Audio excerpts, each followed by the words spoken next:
मेरे प्रिय छात्रों एवं छात्राओं, आशा करता हूं कि तुम सभी स्वस्थ एवं प्रसन्न होगे।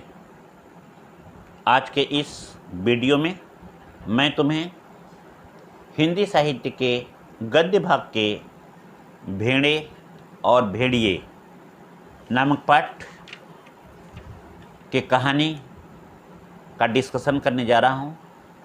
यह इस पाठ का भाग 3 है।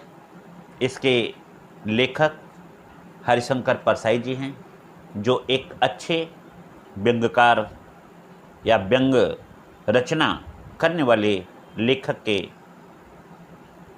नाम से मशहूर हैं। इसके पहले के कहानी में या इसके पहले के भाग में मैंने तुम्हें बताया था कि वन प्रदेश में प्रजातंत्र की स्थापना होने जा रही थी। भेड़ों की संख्या ज़्यादा थी। भेड़ सभ्य अपने को समझते थे, इसलिए वह चाहते थे कि प्रजातंत्र की स्थापना हो। इसलिए प्रजातंत्र की स्थापना के नाम पे वे बड़े खुश थे। वह ऐसा सोचते थे कि शायद उनका अब स्वर्ण युग आ गया है। इसके विपरीत भेड़िए समझते थे कि यह प्रजातंत्र की स्थापना उनके लिए घातक सिद्ध होगी, इसलिए वे दुखी होते थे। इसी तरह से एक दिन उन्हें दुखी देख करके एक बूढ़ा सियार आया और उनसे पूछा कि राजन, आप दुखी क्यों हैं? तो उसने कहा, क्या तुम यह नहीं जानते कि वन प्रदेश में प्रजातंत्र की स्थापना होने जा रही है? और प्रजातंत्र की यदि स्थापना होने जा रही है तो भेड़ों की संख्या ज़्यादा है, भेड़ों के ही प्रतिनिधि होंगे और इस तरह से भेड़ों का साम्राज्य चलेगा, भेड़ों का स्वर्ण युग होगा और हम लोगों का तो मृत्यु दिन आ जाएगा, क्योंकि वह अपना नियम कायदा कानून बनाएगा। प्रजातंत्र में प्रजा की भलाई के लिए ऐसा कानून बनाएगा जैसे कोई भी पशु किसी दूसरे पशु को न खाए। यदि ऐसा हो गया तो हम पर क्या गिरेगी, वही सोच करके मैं दुखी हूँ। बूढ़ा सियार बड़ा चतुर था। उसने चापलूसी करते हुए कहा, हम क्या जाने प्रजातंत्र क्या होता है? आप ही मेरे माई बाप हैं, आप ही हमारे राजा हैं, क्योंकि आपके दिए हुए ही हम खाते हैं, इसलिए मैं आपको ही जानता हूँ और किसी को नहीं जानता हूँ। अब कहानी इसके आगे मैं यहाँ पे शुरू कर रहा हूँ। पेज नंबर 58 पे देखोगे। भेड़िए ने कहा, मगर अब समय ऐसा आ रहा है कि सूखी हड्डियाँ भी चबाने को नहीं मिलेगी। सियार सब जानता था, मगर जानकर भी न जानने का नाटक करना न आता तो सियार शेर न हो गया होता। इसलिए वह शांति से चुपचाप सब सुन रहा था। आखिर भेड़िए ने वन प्रदेश की पंचायत के चुनाव की बात बूढ़े सियार को समझाई।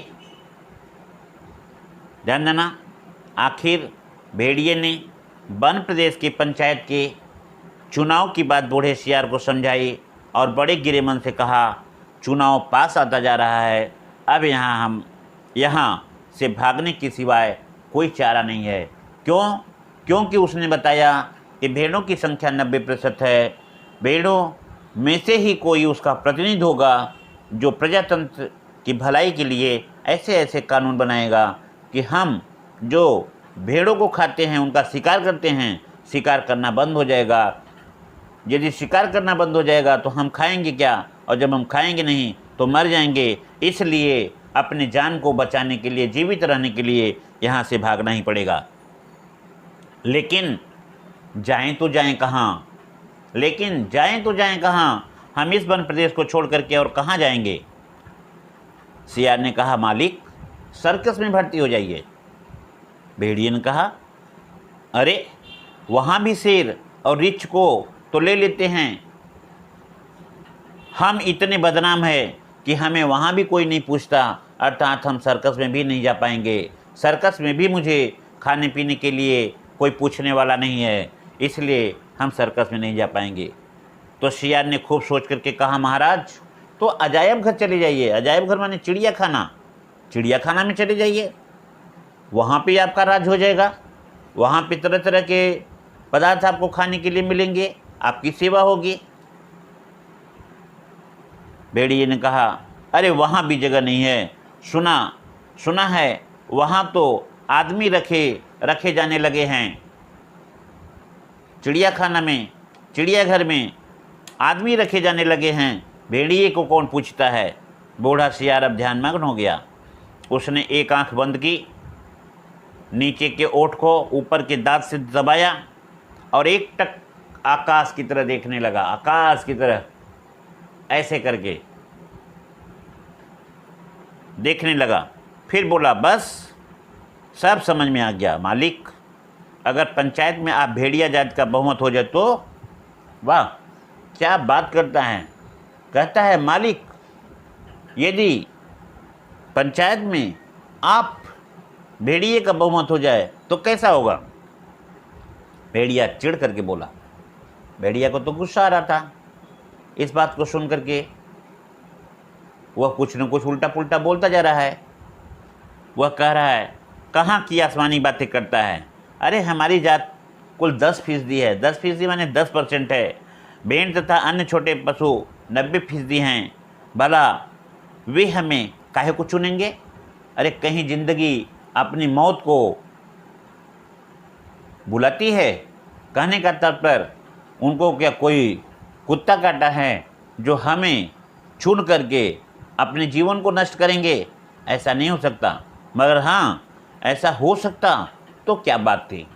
ध्यान देना, वह जानता है कि उसकी संख्या 10% है, लेकिन फिर भी कहता है ऐसा तो हो नहीं सकता। लेकिन यदि ऐसा चमत्कार हो जाए तो फिर क्या बात है।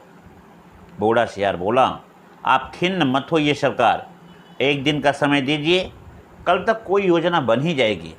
मगर एक बात है, आपको मेरे कहने के अनुसार काम करना पड़ेगा।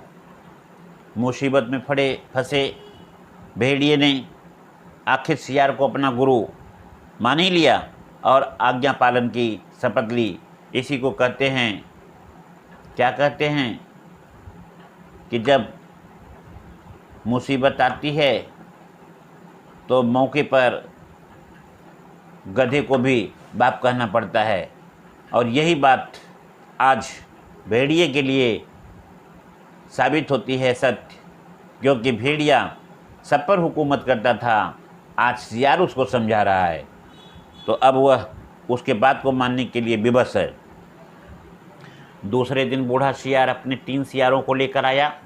उनमें से उसने एक को पीले रंग में रंग दिया, दूसरे को नीले में और तीसरे को हरे में। भेड़िए ने देखा और सियार से पूछा, अरे ये कौन है।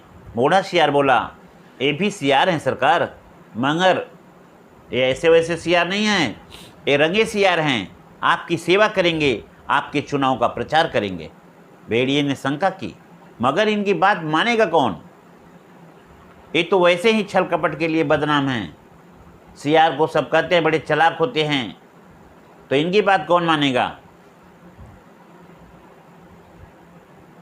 सियार ने भेड़िए का हाथ चूम करके कहा, सरकार बड़े भोले हैं। ध्यान देना, बड़े इंपॉर्टेंट लाइन है, बड़े भोले हैं आप सरकार। इंपॉर्टेंट इंटे लगाओ अंडरलाइन।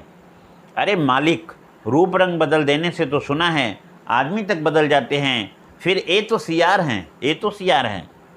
और तब बूढ़े सियार ने भेड़िए का रूप बदला। ये भी लाइन अंडरलाइन करना। और तब बूढ़े सियार ने भेड़िए का रूप बदला, मस्तक पर तिलक लगाया, गले में कंठी पहनाई और मुंह में घास के तिनके खोस दिए। बोला, अब आप पूरे संत हो गए हैं, अब भेड़ों की सभा में चलेंगे, मगर 3 बातों का ध्यान देना।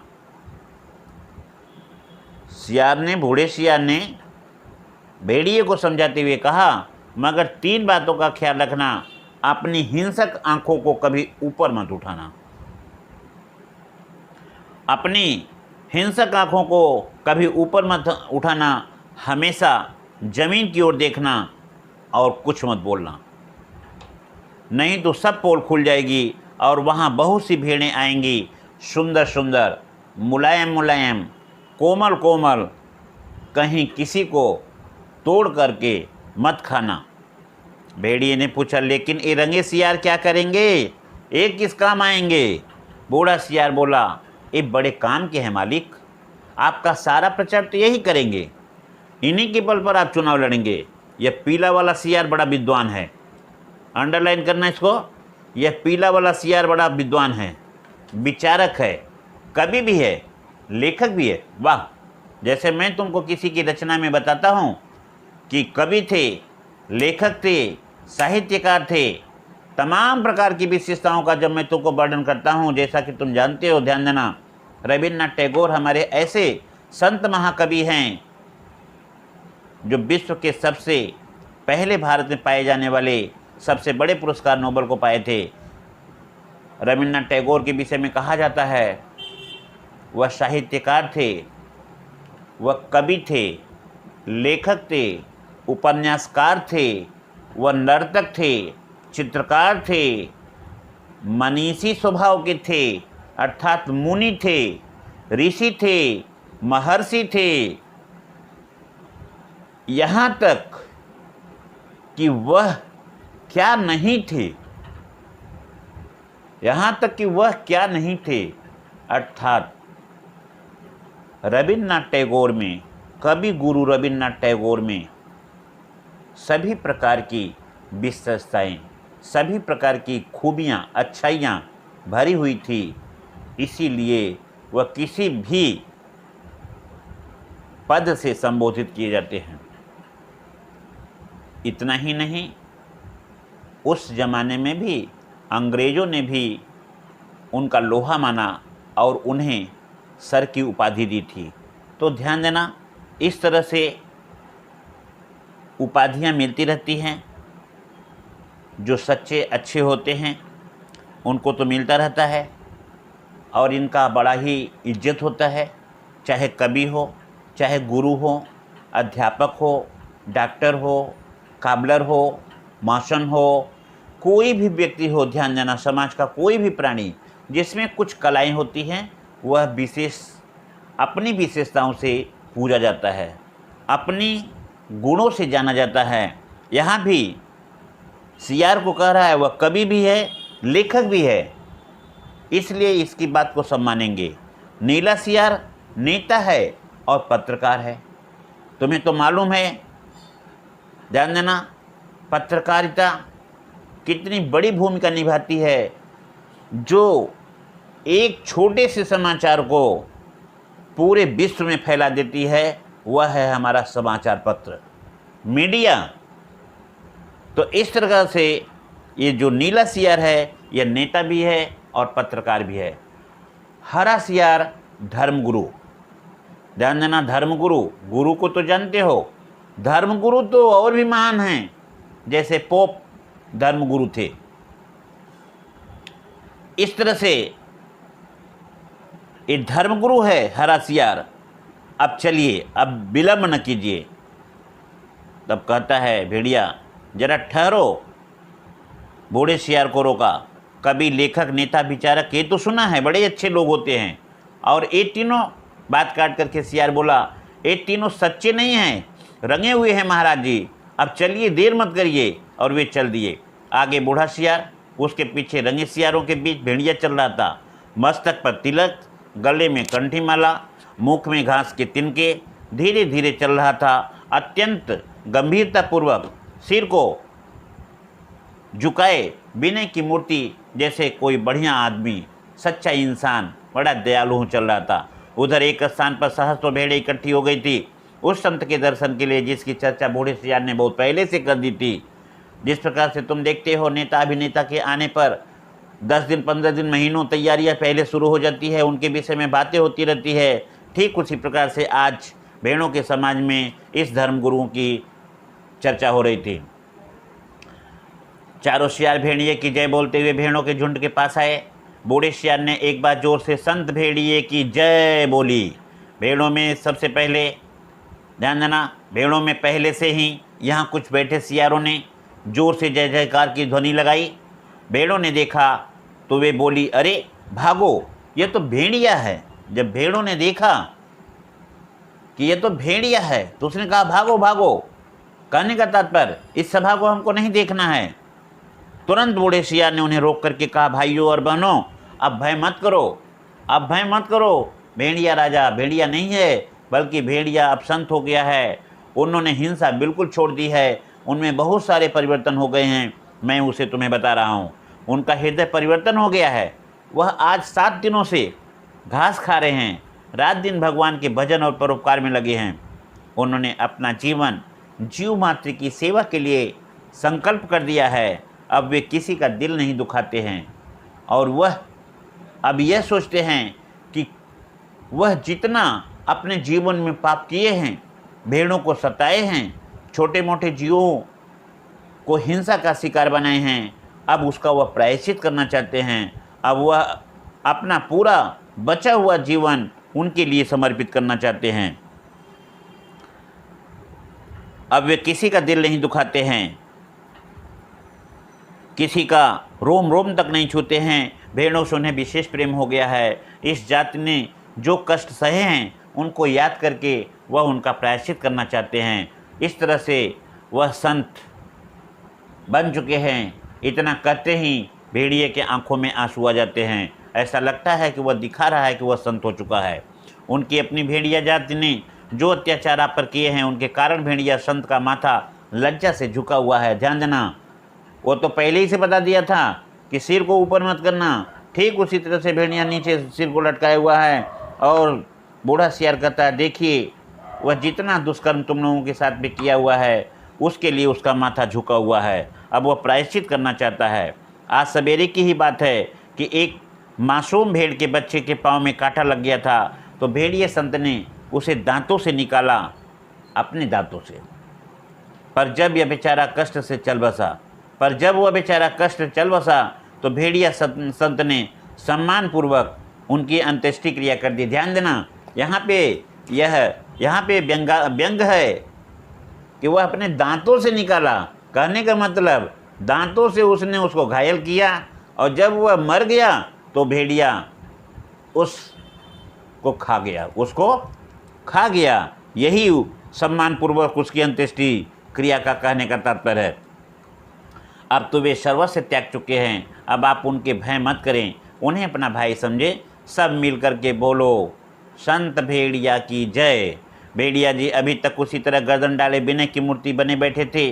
बीच में कभी कभी सामने की ओर इकट्ठी भेड़ों को देख लेते और टपकती हुई लार को गुड़क जाते। बूढ़ा सियार फिर बोला, भाइयों और बहनों, मैं भेड़िया संत से अपने मुखारबिंद से आपको प्रेम और दया का संदेश देने की प्रार्थना करता, पर प्रेम बस उनका हृदय भर आया है। वे गदगद हो गए हैं, वह भावातिरेक हो गए हैं। भावातिरेक का मतलब होता है भावों की अधिकता इसमें इतना ज़्यादा आ गया है कि वह कुछ बोल नहीं पाएंगे। उनका कंठ अवरुद्ध हो गया है।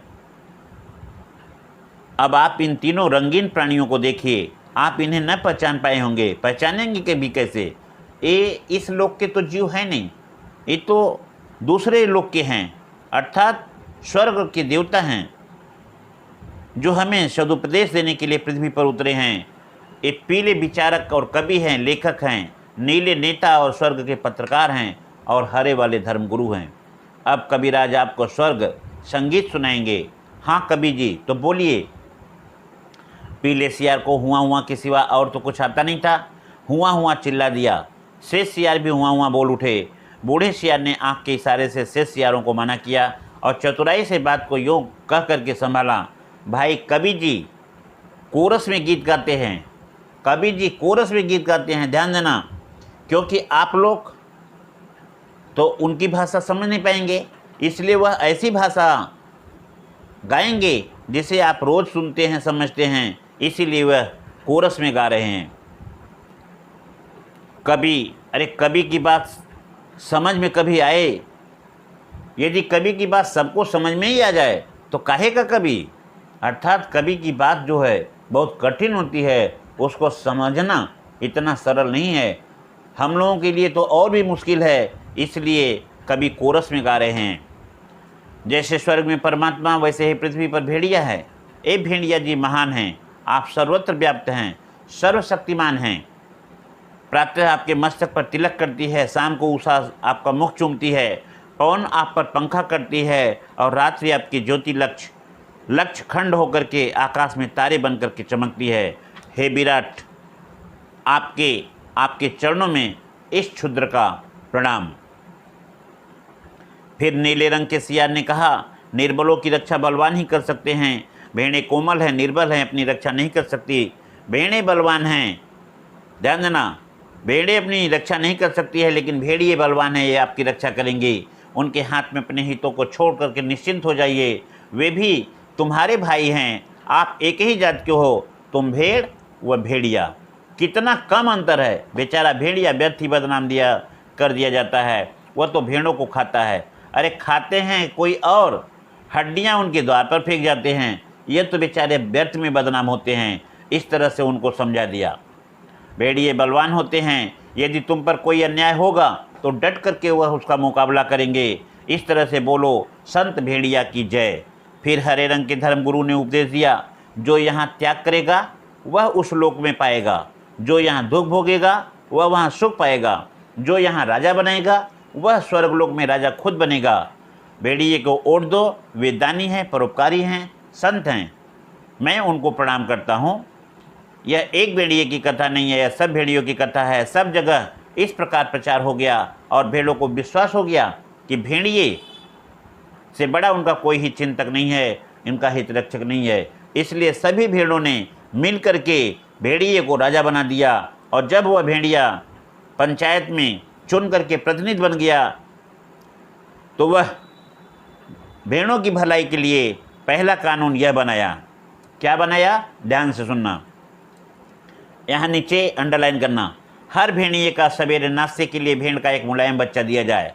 दोपहर के भोजन में एक पूरी भेड़ तथा शाम को स्वास्थ्य के ख्याल से कम खाना चाहिए, इसलिए आधी भेड़ दी जाए।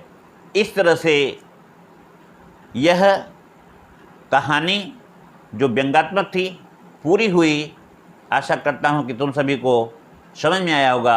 अब मैं यहीं पे अपने इस व्यंग्यात्मक कहानी का वाचन को विराम देता हूँ और तुम सभी को धन्यवाद देता हूँ।